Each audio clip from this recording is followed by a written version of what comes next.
Good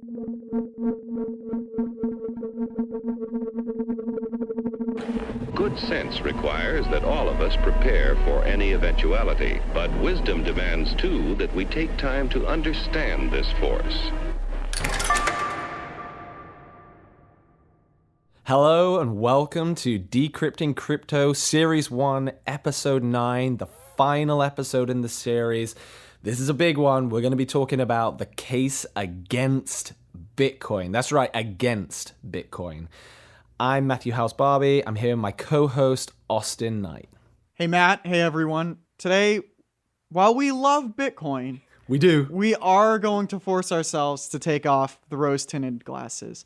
And we're going to break this down into 5 parts to take an objective look at each major argument. The first of which being the distribution dilemma. How is Bitcoin distributed?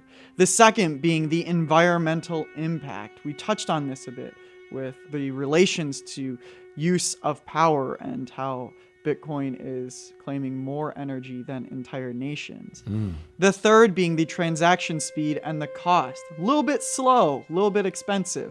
The fourth being security and control. And the fifth, and the most futuristic of all of them, being the quantum threat. Dum, dum, dum.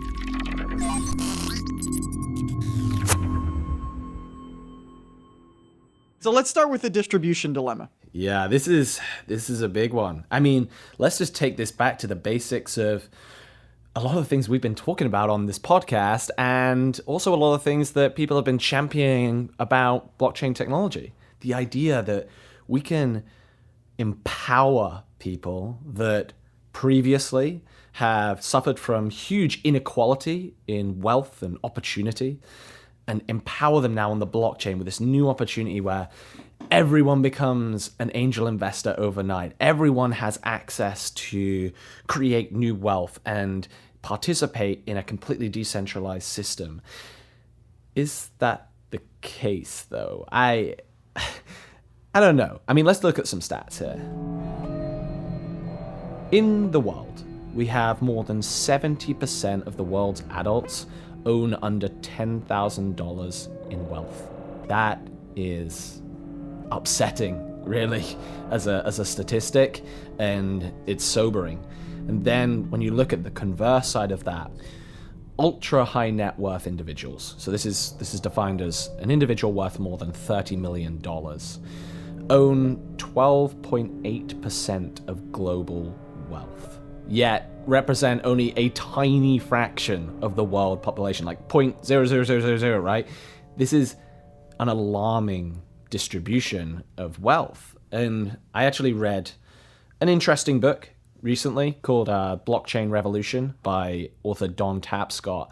And in a YouTube video that he was talking about, I think it was a TED Talk actually, he was talking about this idea of how instead of redistributing wealth, which is an important economic and social mechanism that we need to facilitate, why don't we think about leveraging blockchain technology to pre-distribute wealth? This is like pretty big claims, right? Like pre-distributing wealth, like what does that even mean at this stage? I mean, one of the things here is like with ICOs, which we talked about in previous episodes, initial coin offerings could technically enable anyone to invest early without being an accredited investor. They can participate in wealth from an early stage. Not only that, we can have projects where if you run a project and you want to issue tokens to people, you could distribute them equally amongst a whole wide span of individuals to pre-distribute the wealth opportunity in amongst all of this. Is that happening within Bitcoin is the big question. And I think what we'll probably come on to is maybe not. So at the time of recording, there are over 10,000 addresses with more than $1 million in Bitcoins. That's pretty good distribution. And you can actually view those addresses with the most Bitcoins on the whole blockchain at bitcoinprivacy.net/richlist. This is actually pretty interesting. Yeah, fun little thing to do. Yeah. But at the same time, roughly 3.5% of Bitcoin owners own over 95% of all the Bitcoins in circulation. So 3.5% of owners own over 95% of all the Bitcoins. So this kind of breaks down our dream of decentralization, and it makes you wonder, like, are we going to just end up with a bunch of rich people owning most of the world's wealth? Which sounds a little familiar, even though, like, despite I don't know what you're talking about. Yeah, I mean, despite our scary statistics, we do know that has gotten exponentially better throughout the course of humanity, right? Wealth distribution has especially within the last 100 years, it's way, way better, and you can see this traveling around the world. Extreme poverty rates continue to go lower and lower and lower. But I think that the dream with a cryptocurrency, and the dream that a lot of us are maybe trying to sell a little bit, is that this can bring even more people up, even more people to this global market, and create some equality and opportunity. But it doesn't always seem like that's happening, because ultimately we already have a somewhat skewed system. Yeah, I agree. And I mean, when I think about, in particular, like Bitcoin, right? Like at the end of the day, if you listening to this podcast episode right now, you are ahead of the curve in terms of many people that are looking to get involved in cryptocurrency. A large lion's share of the world does not even know what Bitcoin is, never mind cryptocurrency.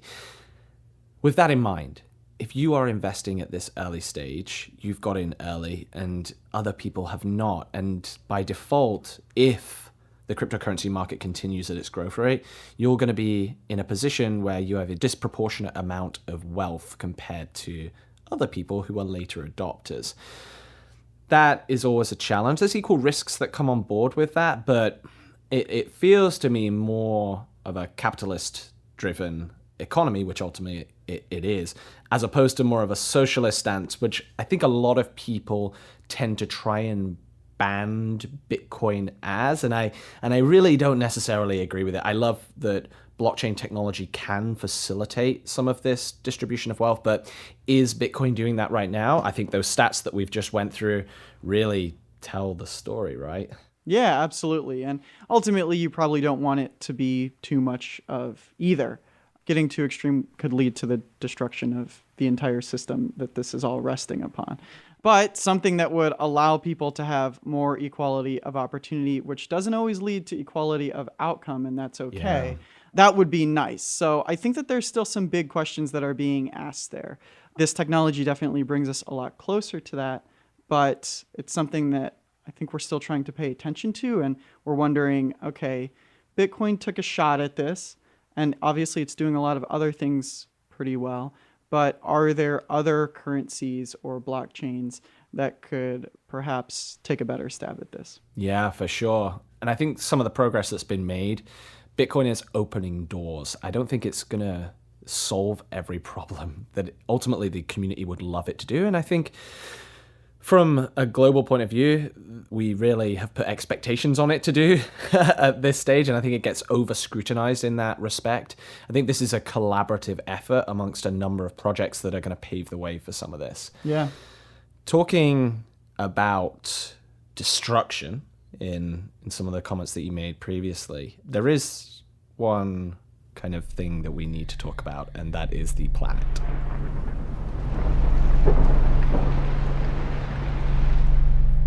Bitcoin, as we've mentioned, uses proof of work as a consensus system, which is ultimately using the processing power and by proxy, the electricity of miners on the network to solve blocks within the blockchain and ultimately power the network.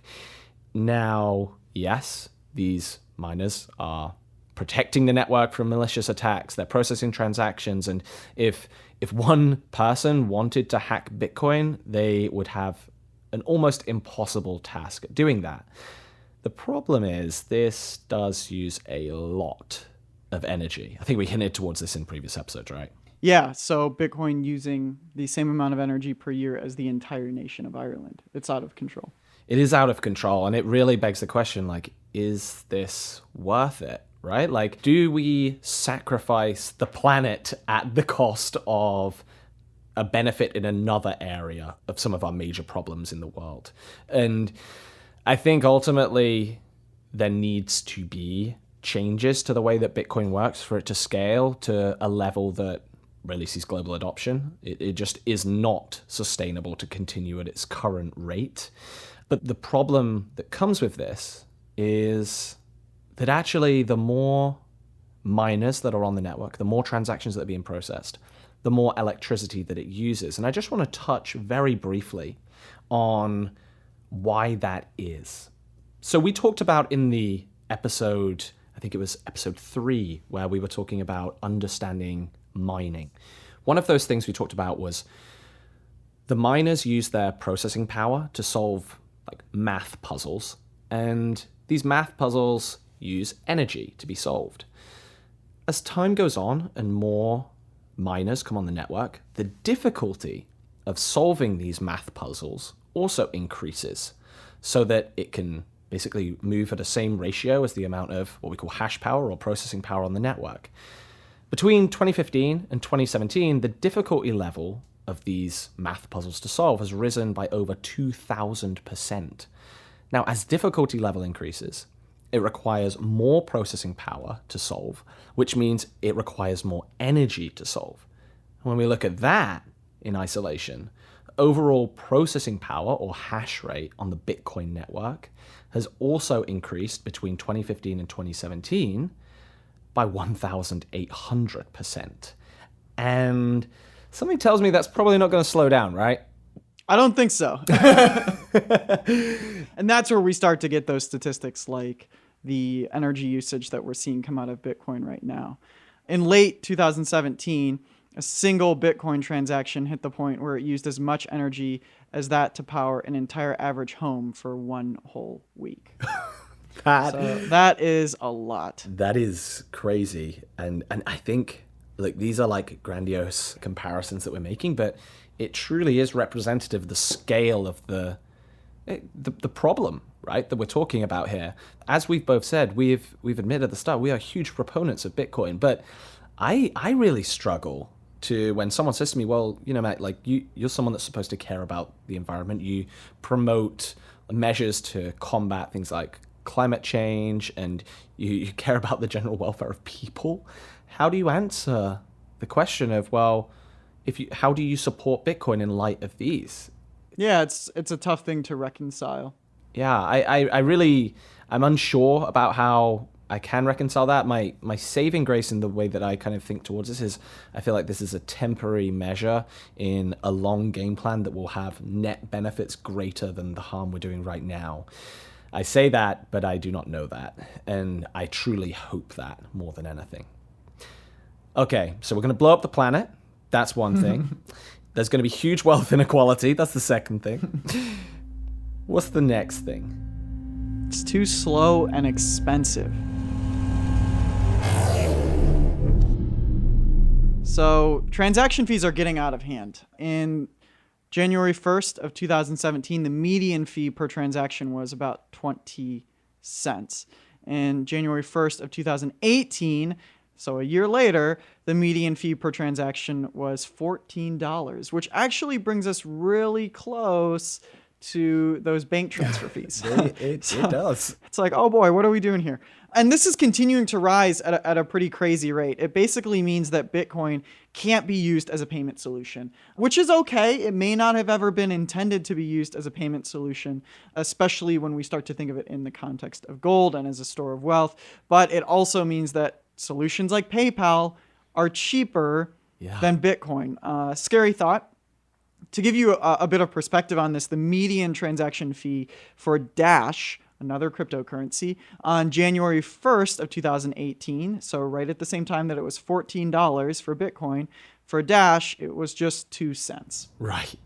That's a slight gap. And I think it's also just important to add like a slight disclaimer that it is a bit of an apples to oranges comparison because Dash doesn't have the same kind of transaction volume as Bitcoin. And that's something that often these comparisons are made straight up and make for great news headlines. At the same time, there is still a huge disproportion of Bitcoin's network hash rate, like the total processing power on it and the miners on there, to the transaction fees. The problem being they're only getting bigger. I think the next thing that you touched upon, right, was the speed, right? It's like, okay, I basically can't send anything lower than $14 worth of Bitcoin. Otherwise, I lose money on the transaction if the transaction fee is $14, which it not always is. But it's also become really slow, like especially compared to other blockchains. This is where it still hands down beats the banking system, where you've got days that we're talking in. Like, I get annoyed about minutes here on the blockchain. Yeah. But so when we say slow, it's relative. It is relative, yeah. I mean, there were sustained periods in 2017 where the median confirmation time of a transaction, that's for a transaction to be like confirmed on the blockchain, to be processed, was over 20 minutes. And I've personally had to wait over 45 minutes for a transaction to go from one wallet to another wallet that I owned of Bitcoin. And honestly, that was a period spent sweating quite a lot. It's unsettling, but it's also super frustrating. I mean, I'm complaining of a 45-minute transaction speed here. And that's one thing for payments, right? Like, you compare that to something like Litecoin, and Litecoin will be done, I've literally had it done in like seconds before. Yeah. It's so fast. It's great. It's almost immediate. And the average time is about 2.5 minutes. Yeah, to give some perspective. Quick. So even though we're not dealing with 2 to 4 days, when you're in this new world of minutes, 45 minutes can be a lot, especially because you're dealing with what at least feels like a more high-risk situation. Like, you'll be wondering, okay, did that go through? Did I do something wrong? You feel a little bit less that way with a bank. And what about, like, where we talked in the last episode with Ethereum, right? We talked about device-to-device payments. We used that example, if you recall, of this autonomous vehicle going and trading electricity with one another. What if those took 45 minutes? Let's sit at the stoplight for 45 minutes and trade electricity with each other. That is a long ride that you have to make. And that's where speed is incredibly important. And this really means that, in the same respect, what we wanted to have with a payment solution, right? Let's take a step back from device to device. As a payment solution, we wanted to be able to go into a coffee shop, right? And this is like what people often say is, go into the coffee shop, pay for your coffee, use your mobile wallet, make the payment in crypto, and that crypto is in the wallet of the merchant before you put your hands on that coffee cup. That's not the case if it's 45 minutes. It's a hell of a lot better than what happens now, which is like, okay, you don't see that money from like Visa for like a few days. But if we really want to move towards this point, it's like, when we're talking in the world of crypto, how can Bitcoin compete as a payment solution if it's too slow and expensive compared to other payment solutions? Yeah. This brings us back to one of our things I think we talked about in either the third or the first episode, maybe, which is it's all blurring into one, which is like, if it's not a payment method, it's got to primarily be used as a store of wealth, like gold, the precious metal. But will that be enough? Like, is that in and of itself a use case? Gold has more of a viable use than Bitcoin in that world. It can be used as a utility in manufacturing, jewelry, things like that. Exactly. And time will tell if that is enough for Bitcoin as a cryptocurrency to succeed. But I think one of the eureka moments that a lot of people had, maybe even like from before November of 2017, when really a lot of these transaction times and costs ramped up, is they would have their like aha moment when they would send their first Bitcoin and be like, whoa, this Bitcoin just went from my wallet into this person I know's wallet. We incurred very little fees, like say 20 cents. And it was there within like 10 minutes. That's incredible. Yeah. And now that kind of dynamic has changed. Like, you can't send 0.00005 of Bitcoin and it actually work out economically for you. So yeah, this is the challenge. Another challenge is security and control. So this is where we come back to the unequal distribution of wealth, and more importantly, control of that wealth. Most of the hash rate on Bitcoin comes from a few big companies that are like running gigantic mining pools. So I can just elaborate as well on like mining pools at this stage. So one thing that we kind of glossed over a bit in the mining section was, okay, so you as an individual can mine cryptocurrency. But what you can also do is, you imagine when you're placing a lottery, right? Like you get to pick the winning numbers of this lottery, and if you choose the right numbers, you win and you get all the winnings. Or you can join a syndicate where maybe 10 of you all choose different numbers and you want to bet on the lottery, and if one of them comes through, then hey, you split the winnings and you all win, but you win a smaller amount. Mining pools are the same, where you all pool together into a pool of different miners, and if one of you solves the block, hey, you'll all share the rewards out of Bitcoin, as opposed to going solo and having to like compete on a way bigger level. Now, what you're talking about here is on Bitcoin, some of these pools are pretty large, right? Yeah. Ant pool is about 19.7%, BTC.com 23.9%. And that's of the entire processing power of the entire Bitcoin network. And via BTC is about 10.9%. So these pools are huge in comparison to any individual could ever be in terms of processing power. Yeah, and here's what's more alarming. So those three companies that you just mentioned there, those three mining pools, Antpool, BTC.com, and Via BTC, well, they're all owned by one centralized Chinese company called Bitmain. And combined, they have a whole lot of power on the Bitcoin network. That is a huge amount of control. These are the people that are validating transactions. And when you own a significant portion of the network, even when we've talked about this before, even with good intentions, the things that you're able to do can abuse that power. And even one step back, we've said this before, but like well over 70% of the entire hash power, that's the processing power on the entire Bitcoin blockchain, comes from China.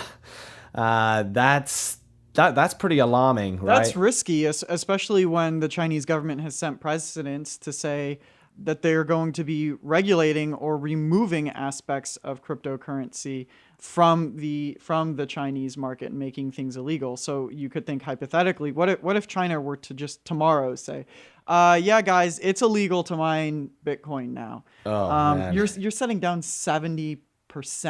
That would kill Bitcoin. Yeah. It would kill Bitcoin. Now, would China be able to do that? Would the mining hash power be replaced by moving elsewhere? Okay, that can happen. But look, we're talking in theoreticals right now. The other huge issue here is something that you may start hearing a bit more and more is, okay, we've talked about how Bitcoin is like as close to unhackable as possible. However, there are caveats to this. There is something called a 51% attack, and this can be in two different variants, where one is called selfish mining, the other is double spending, i.e. spending the same coins twice if you own more than 51% of the hash power on the network. Now, I'm not going to go too deep into the specifics of all of this. We'll probably be pushing out an article on the coin offering around this to go in more detail, but in short, if a single entity were to own more than 51% of the hash power, the processing power on the network, on the blockchain, they could, in theory, spend the same coins more than once.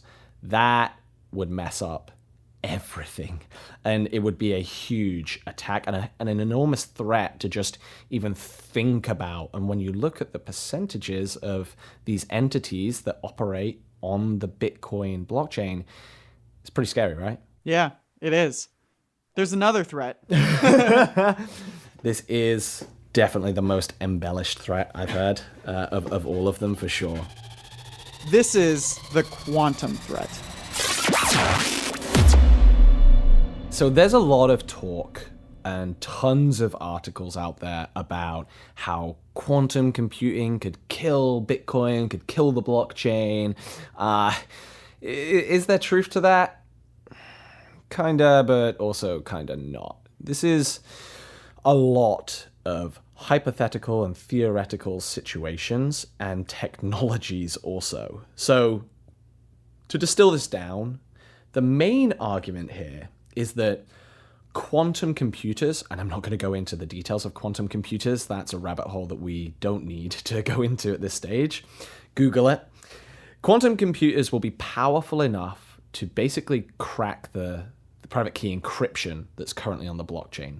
Basically meaning that they'd be able to solve a lot of the encryption that's baked into the blockchain and gain access to private keys. Quantum computers just being an order of magnitude more powerful than any computer that we have right now. So we're talking about a completely different realm of computing. Yeah, to put this into perspective, like this task that I'm talking about, so gaining access to your private keys, breaking the encryption, and being able to ultimately gain access to your crypto, this with the average computer would take more time to do than has elapsed since the dawn of the universe.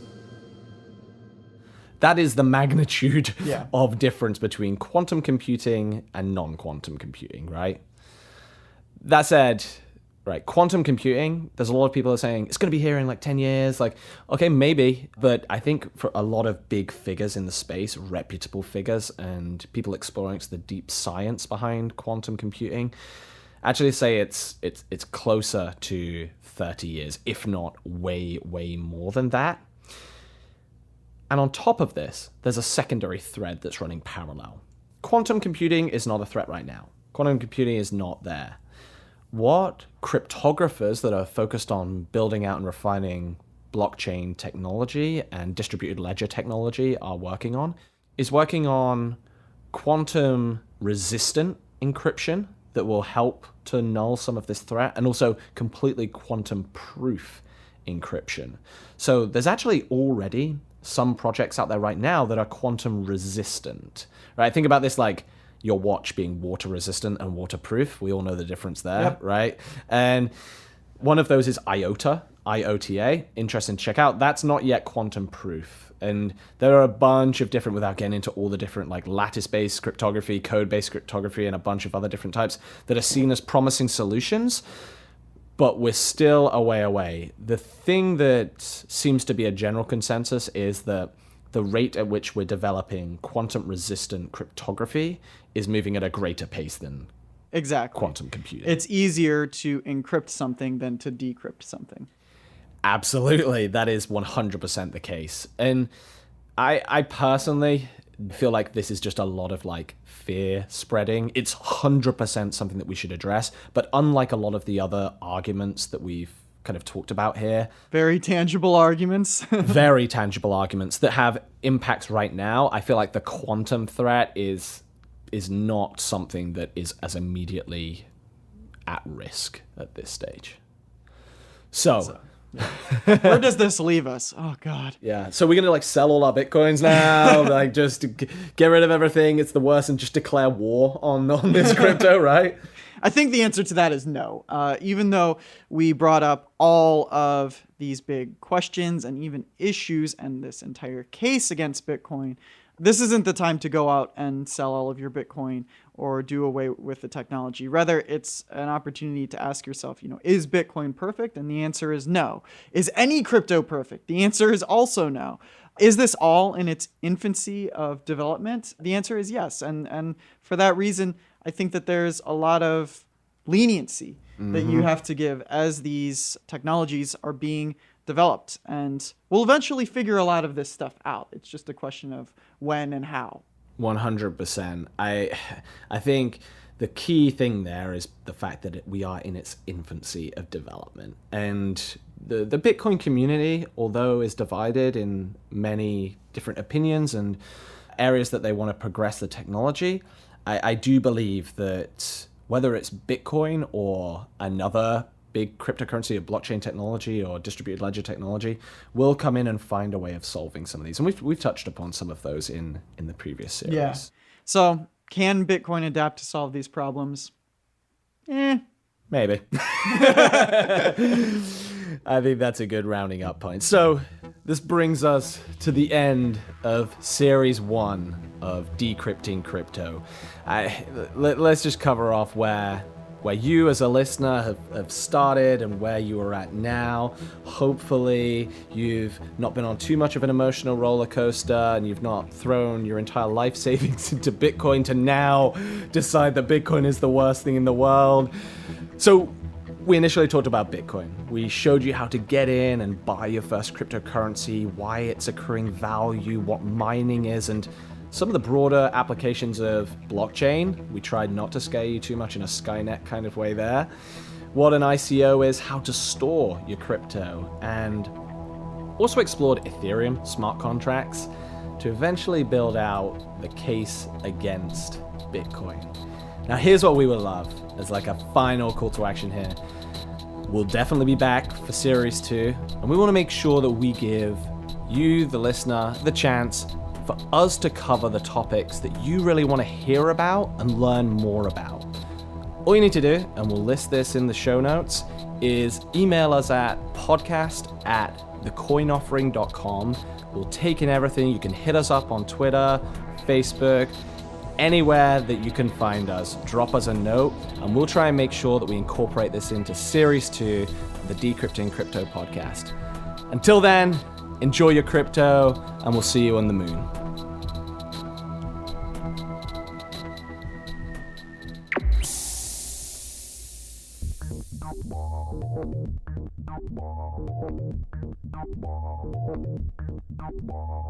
Thanks for listening. If you love this episode and want to show your appreciation to myself and Matt, give us a review on iTunes or your favorite podcasting platform. We really appreciate that.